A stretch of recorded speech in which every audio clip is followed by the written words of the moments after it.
자, 오늘 아침에 이 언론을 보면 규제 계획이 경제 위기 돌파구다. 그래서 이 규제를 갖다가 모두 없애라.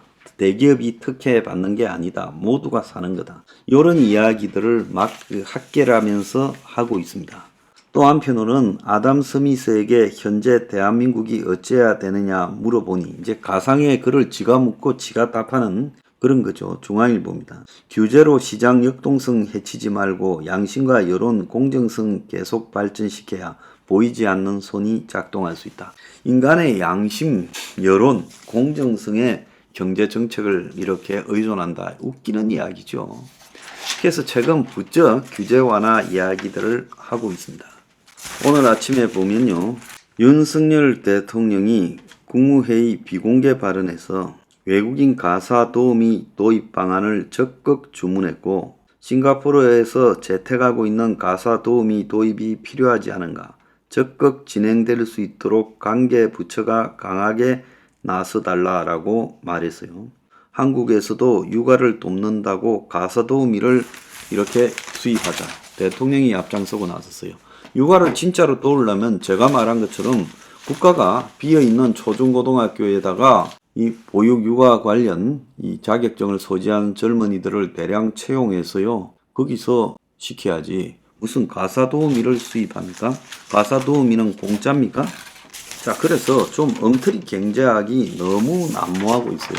제가 올해 상저하고가 틀려 먹었다. 그리고 무슨 1.8% 성장률 지금 공식적으로 1.5까지 내려갔지만 말도 안 되는 이야기다라고 주장을 했잖아요. 근데 지금 0%대 성장률이 거의 확실시 되잖아요. 미국이 금리를 인하할 거라고 난리를 쳤죠. 올 초부터요.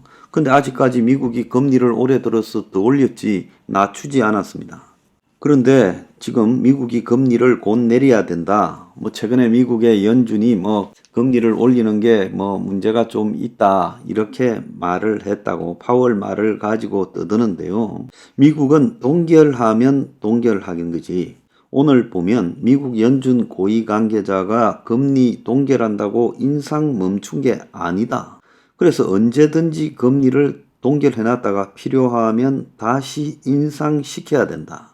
한간에는 연준이 금리를 동결하는 그런 것 대신에 미국이 지금 디폴트, 부채 한도 이상한 재설정 문제로 공화민주당이 지난주에 끝난다더니 끝나기는커녕 지금 시한이 일주일 남았는데 난리가 나 있어요. 이런 와중에도 0.25% 인상을 할 가능성이 지금 있다.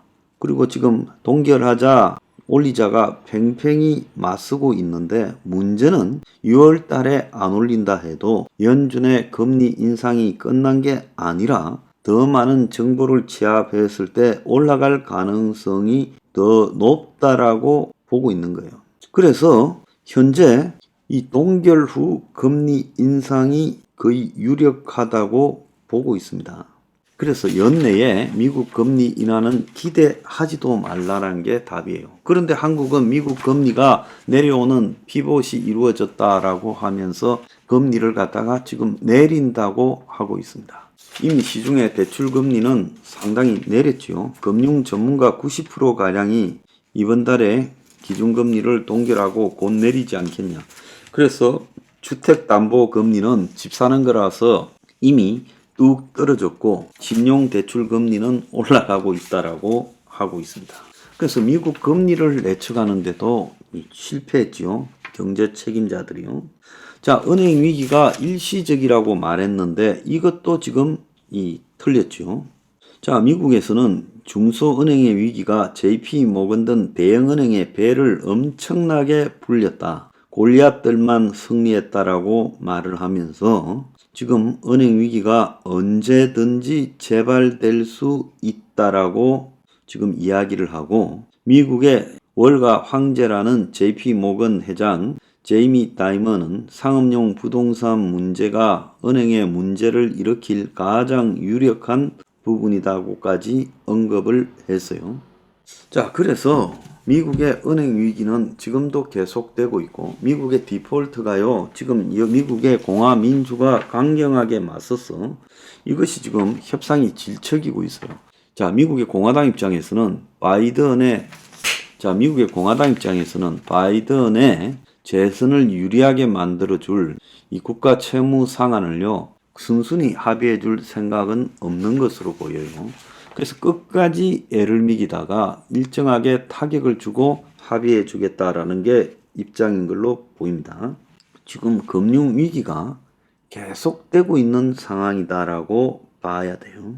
자, 수출 회복 운운했는데 하반기 지금 5월달 들어서 20일까지 무역 적자가 더 심해졌다고 어제 발표가 나지 않았습니까? 더 악화되어 가고 있어요.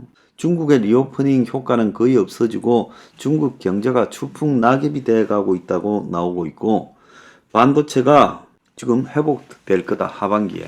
이거는 지금 가면 갈수록 지금 미중 반도체 대결이 심화되면서 한국이 그 사이에 끼어서 그야말로 죽도 밥도 안 되는 상황으로 가고, 그래서 삼성전자가 평택에 이 공장 투자를 이렇게 연기를 시켰잖아요. 자, 그래서 지금까지 제가 말한 게 다 맞았지 않습니까? 제가 이거 다 말했잖아요. 자, 그리고 이제 남은 것은 금융 안정이 될 것, 금융이 안정돼 있다는 이창용이 말, 환율 리스크가 없다는 말, PF가 관리되고 있다는 말 정도인데요. 오늘 아침에 보면 동아일보의 일면에 자금난 건설사들 부채 비율 300%가 넘는 기업이 1년 새 2배로 300배 건설사 중에서 2배가 늘어났어요. 재무위험 회사가 1년 새 10개에서 22개로 10곳 중 6곳 60%가 작년보다 부채 비율이 심각하고 지방 미분양이 심각해서 줄도산 위기다. 건설사들 PF 이자 급등의 자금난이 심각하고 공식 미분양이 72,104채인데 비공식은 더 많고 10대 건설사조차도 분양 일정을 미루고 있다. 자, 이렇게 보도가 나오고 있습니다. 자, 그 외에도요. 비폭탄 코로나 청구서 날아온다. 가계대출 연체율 경고 등. 그래서 은행 연체율이 1년 만에 0.11포인트 상승했다. 5대 시중은행 건전성 지표 일제히 악화. 이금융권은 더 심각. 대출 부실 리스크 주의를 해야 된다. 이런 보도가 일제히 나오고 있어요. 자, 오늘 지금 막 나온 뉴스는 치솟는 연체율, 하반기 부동산 PF, 소상공인 대출 상한 등 첩첩산중. 저축은행 토지담보대출 PF 수준 감독이 강화된다. 라는 게 지금 막 나왔고요. 자, PF 대주단이 부실 사업장 8곳 만기 연장했는데 위기 확산을 조기 차단하기 위해서 이렇다고 말합니다.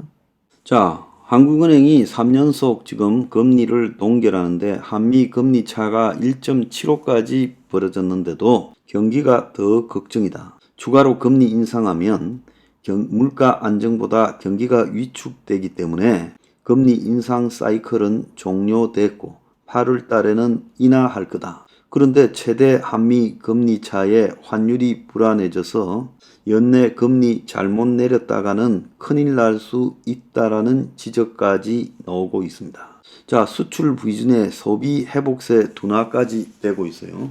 오늘 보면 고물가 고금리 탓에 소득이 그냥 지금 줄어드는 효과가 나타난다. 그래서 소비가 지금 흔들거리고 있다. 백화점 매출도 줄어들고 차 판매도 둔화되고 민간 소비 위축 우려가 커지고 있다. 정부가 관광 활성화 나서고 있지만 닫힌 지갑이 열릴지 의문이다. 쓸 돈이 없는데 관광 다니겠어요? 그래서 중국의 리오프닝 효과도 없다고 이제 이 은행연구소에서도 말하고 있고, 무역 적자도 오래 갈 것 같다라고 이야기하고, 얼마 전까지 환율과 미국 금리 정책을 고려해서 한국은행도 금리를 좀 올려야 되지 않나 생각했는데 이제는 안 올리기로 작정한 것 같은데, 국내의 대부분의 이 금융연구원이나 기업연구원 등은 이 고금리 여파가 하반기부터 나타나면서 시간 지체로요. 그래서 고금리가 소비, 투자, 주택에 영향을 미치는 데는 반년부터 1년 사이인데 하반기에 더 어려워질 거다라고 말을 하고 있습니다. 여전히 소비자 피부로 느끼는 물가는 높고, 또 한편으로 이 수출 적자, 심지어 경상수지 적자까지 나오고 있는 마당에 한국은행이 연내 금리를 내린다는 황당한 이야기는 나중에 큰일 날 수 있다. 한국은행이 올해 안에 금리를 내려서는 안 된다라는 이 말이 지배적이에요. 원자재 가격, 공공요금이 인상 여지가 있는 마당에 자, 금리 격차가 이렇게 벌어져가 있고 경기는 하강하는데 그래서 이 한국은행이 금리를 내린다 말도 안 된다고 이야기를 하고 있습니다. 자, 이런 식으로 경제를 끌고 가면요, 이제 남아있는 이 위험 요소들까지 터질 겁니다. 지금까지 상저하고 그 미국의 금리나 수출 회복, 리오프닝, 반도체 이거 내 말 다 맞았잖아요. 금융이 안정되고 그리고 환율 리스크가 없고 PF가 관리 중이다. 이것도 제 말이 맞을 겁니다. 두고 보세요.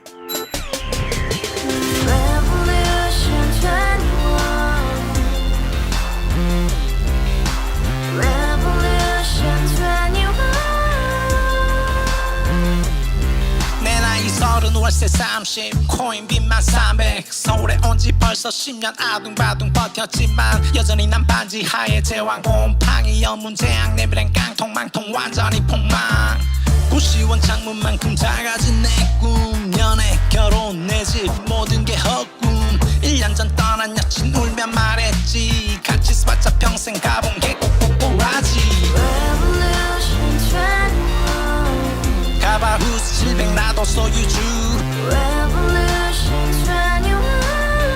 가바후스 700 나의 소유주 택시기사 우라부지 마트 캐셔 울어무니 우리 집안 다 털어봤자 후줄 그래 개선민 내 미래 거기서 팍 끝난 거지 팍더 이상 노력 따윈 괴물이 스펙 찾아서 말리 비오는 날 알바 잘려 맨날 학원 날 개쳐 발려 밤비 내리는 양화대교 홀로 걷고 있을 때 현수막에 아로 새겨진 평당 700짜리 아파트 다같이 소리 질러 혁명 21 가바후스 700 나도 소유주